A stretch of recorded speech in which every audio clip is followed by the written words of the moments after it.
قرض اور فقر سے نجات کی دعا۔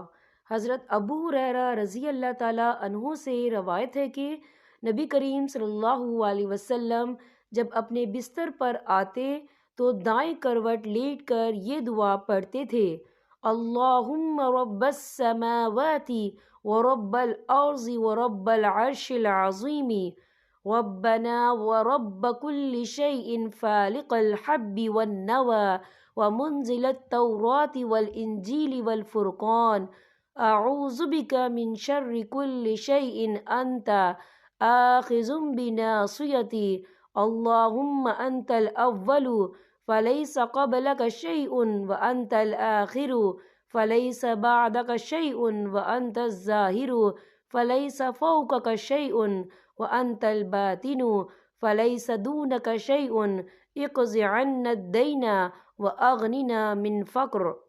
اے اللہ، اے آسمانوں کے رب اور زمین کے رب اور عرش عظیم کے رب، اے ہمارے رب اور ہر چیز کے رب، دانے اور گٹھلیوں کو چیر کر پودے اور درخت اگا دینے والے، تورات، انجیل اور فرقان کو نازل کرنے والے، میں ہر اس چیز کے شر سے تیری پناہ میں آتی ہوں جس کی پیشانی تیرے قبضے میں ہے۔ اے اللہ، تو ہی اول ہے، تجھ سے پہلے کوئی شے نہیں ہے۔ اے اللہ، تو ہی آخر ہے، تیرے بعد کوئی شے نہیں ہے۔ تو ہی ظاہر ہے، تیرے اوپر کوئی شے نہیں ہے۔ تو ہی باطن ہے، تجھ سے چھپی کوئی شے نہیں ہے۔ ہماری طرف سے ہمارا قرض ادا کر اور ہمیں فقر سے غنا عطا کر۔